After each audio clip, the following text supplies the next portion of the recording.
Hi guys, and welcome back to another episode of Dee's World.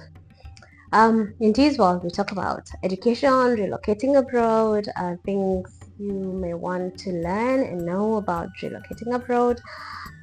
And as most of you know by now, I have been in Kazakhstan for a year now, and I thought to start a journey of sharing my experiences in this country. I feel like it's such a great country that most people out there don't know much about. I mean, like me when I moved here, and it will be really nice for me to enlighten the population. I mean, to enlighten everyone about the really good stuff about this country. If you're looking to move into Astana, what you need to know, what you need to look out for, things you might need to have in mind before moving. So the next few episodes, I'm going to be talking about my experiences when I first moved to Astana. So as many of you know, again, I've been here for a year now, and I think I have gathered enough experience to actually enlighten someone out there about life in Kazakhstan and basically in Astana, where I am based. However, I have traveled. I think I am quite traveled in this country. I can say that confidently because I've been to a few other cities in the country, and I must say it's so different. It's such a huge country, and everything is so different in every city you visit. Yeah, as you can see today, I brought in some food. It's KFC. So short story. When I first got to Astana, I landed on a Monday morning. No, it was a Sunday morning, and my school was there to get me. There was someone at the airport to get me and show me to my apartment. Got to my apartment, and later that day they shared some local currency with me because I couldn't buy anything with my dollars. So again, that Sunday evening, I had to have a meal. And I was so new. I didn't know anything. The first thing I saw when I got at the airport was some writing in Russian, and I was like, oh my god, what did I get myself into? If you've been exposed to Russian, you know they use Cyrillic writing. They don't use the Latin alphabet. So everything is so alien. It's so different. Everything is written in Russian. Little to no English written anywhere. So that evening I got my money. I was like, oh, I'm gonna have dinner because it's been a whole day. I haven't had anything to eat. So I get into a restaurant, check the menu. The lady was so nice. We couldn't communicate again because she spoke Russian and I didn't. So after a few moments of trying to speak, and everything she was saying was so alien to me, she got out her Google Translate, and that's how I learned about that very important tool. Google Translate has been my life-saving app.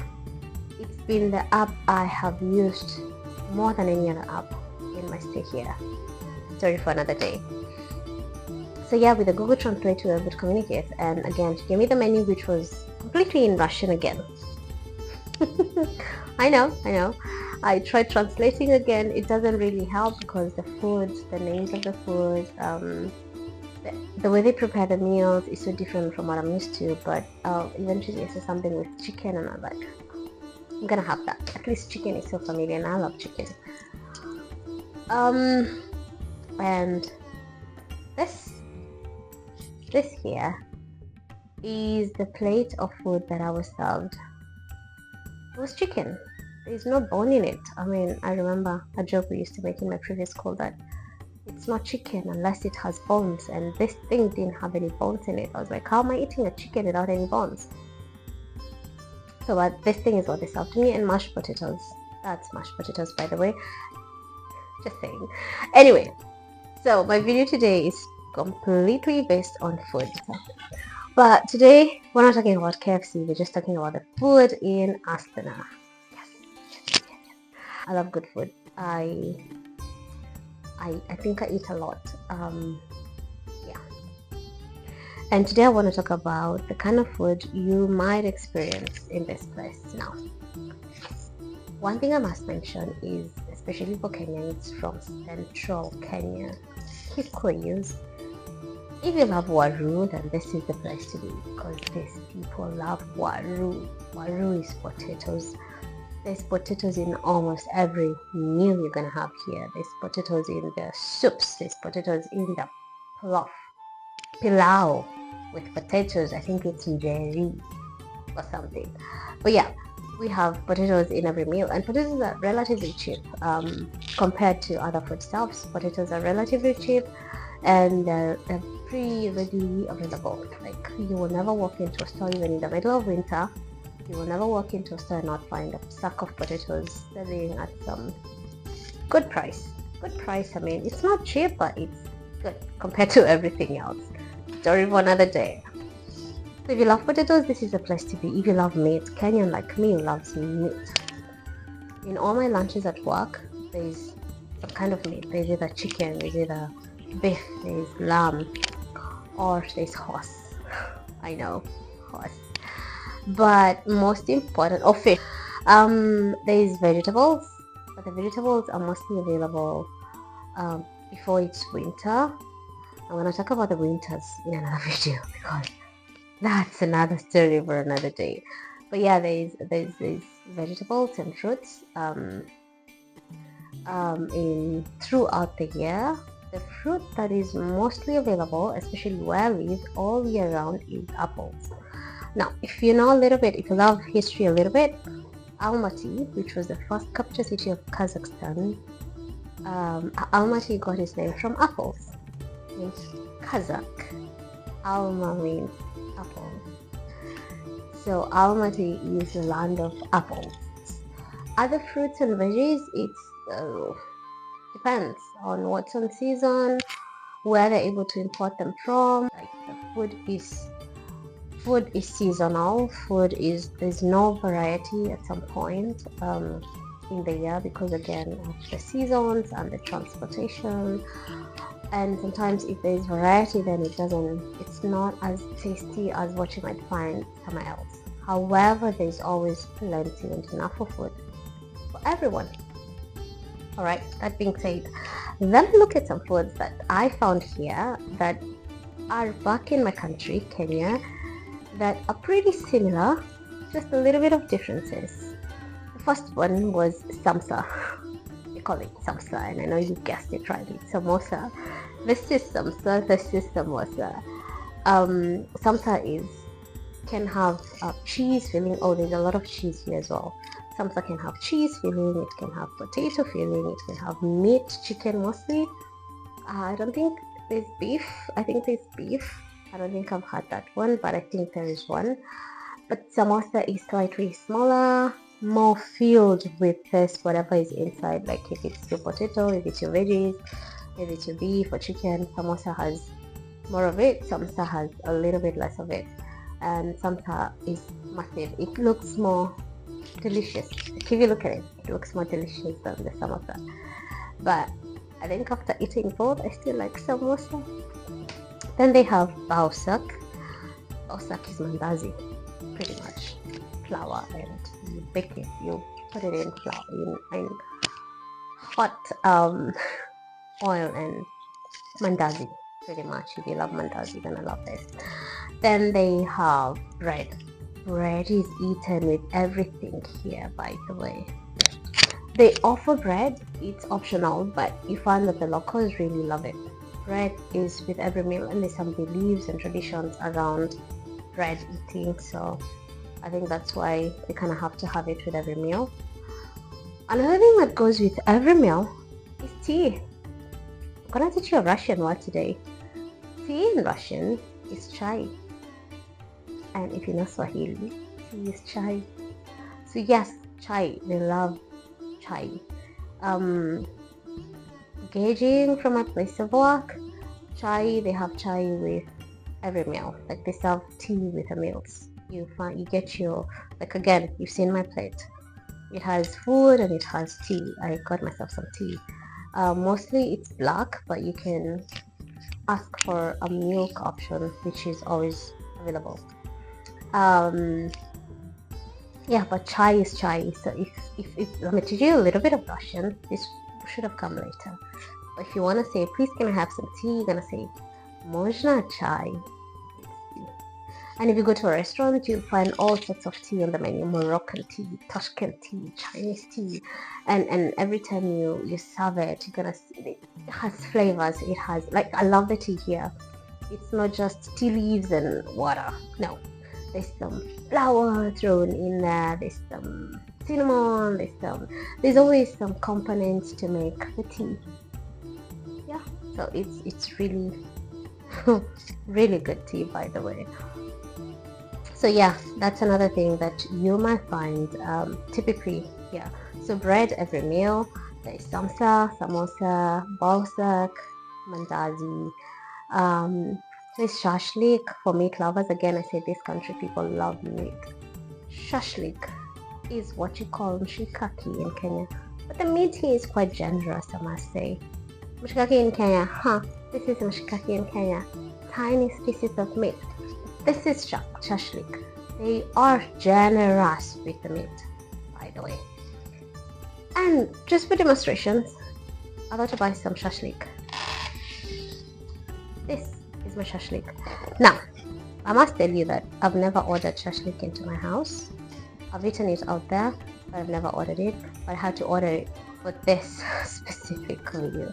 I ordered this specific shashlik because it came with bread. Like I said, bread is so common here. People have all sorts of bread with, like, different kinds of breads with different kinds of meal. Now this is specific flat bread that comes with your shashlik. Most places when you order shashlik, you're gonna get it with this. It's supposed to be circle. Well, it's been in the fridge. I ordered it yesterday with a KFC, by the way. Yeah, I eat a lot. So this like chapati pretty much, but a little bit drier. There's no oil and a little bit thinner. It's nice, by the way. It's also super dry. That's why you need the shashlik to go with it. So I must say, I haven't quite opened the shashlik. Oh my gosh. Came with some sauce. So shashlik looks like this on a stick. This is the photo of shashlik on a stick, but because I ordered it in, they couldn't give me the stick because it's usually a metal stick, so they kind of packed it up. They removed all the meat. It's chicken shashlik, packed it up for me. Always comes with onion in Russian is look, in case you're wondering. Always comes with some onions, and then there's chicken, and then there's the bread. And I love chicken. Like I said, my first meal here was a chicken because I love chicken. It's nice. So that's the shashlik, mshikaki. Again, readily available in Kenya.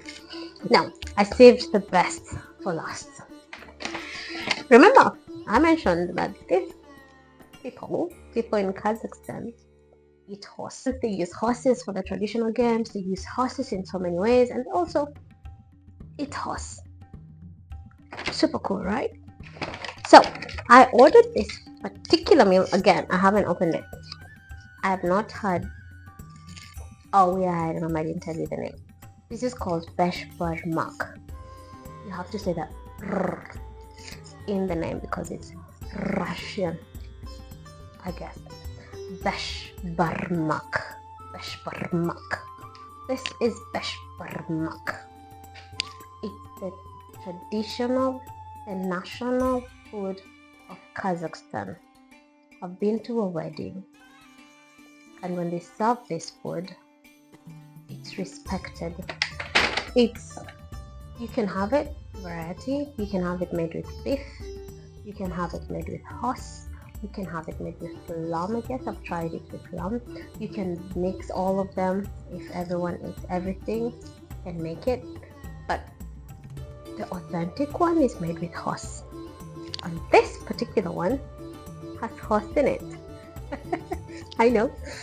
I've had it before, by the way. Yeah, I've eaten horse before. Not so many times, like a couple of times. One day I'll tell you how to make it, or we can make it together. That's even more fun. Yeah, but today I ordered this. Like I said, I haven't opened it.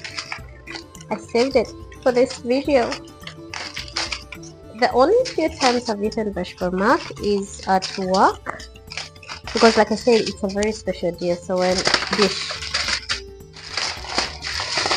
So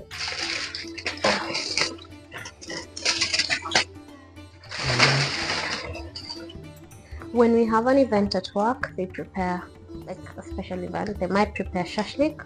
Oh yeah, I love shashlik at work. It's really amazing. They do lamb shashlik, beef shashlik, chicken shashlik. And sometimes once in a while they will do beshbarmak. It's special. Kazakhs really regard this dish highly. And some I'm like, ew, you're eating that. Yes, I'm eating it. It's hot. And some broth. Oh, it's food and broth. And I'm guessing, like, if this is like the previous ones I've had, the broth is just boiled horse meat. Soup. Boiled horse meat. It's soup. Horse meat that has been boiled. It's good. It's good. It's too fatty, but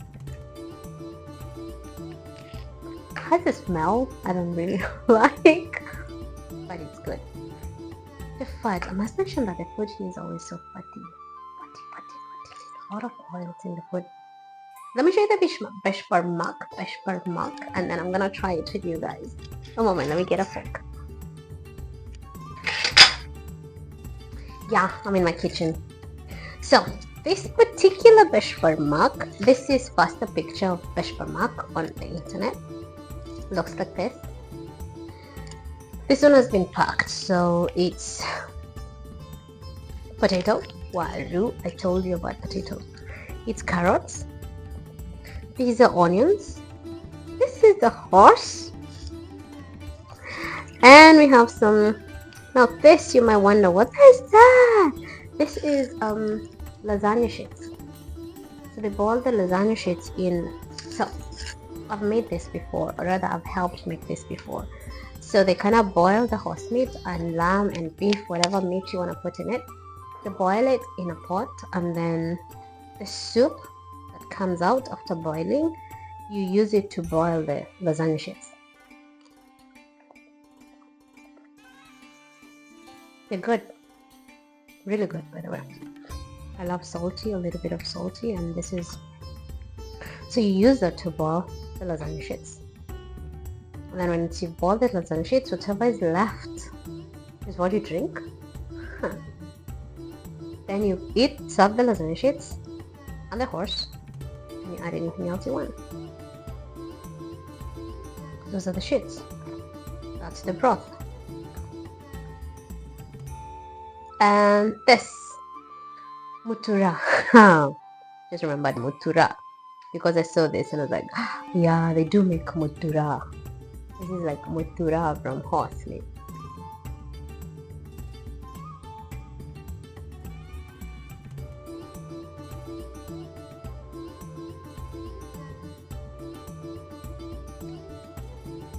Those are just some of the foods you might find here. So if you don't love spicy food, then this is a place to be. The food here is not spicy at all. The spicy food is like the mild version of food you can find anywhere else in the world. When you go to a restaurant and say, I want it mild. I remember recently I went to Malaysia and I asked for a mild curry to eat my rice. They're like, no spice? I'm like, yeah, no spice. And it still came with spice. I was like, there's spice. They're like, no spice. You said no spice, so no spice. I'm like, no, there's spice in here because I've tasted it. Bottom line is, whatever is spicy, whatever is not spicy out there is very spicy here. Anyway, the beshbarmak marks the end of my video. These are some of the foods you might find in Astana. If you're thinking of relocating to Astana, then food will not be a problem if you eat wheat, if you eat potatoes, and if you love meat. Those three things, if you're not allergic to any of them, then you're gonna survive this place. They also have 1,000 of nuts. Like, they have so many varieties of nuts, which I love because I love nuts. And if you love nuts, then please relocate. It's a good place to live in.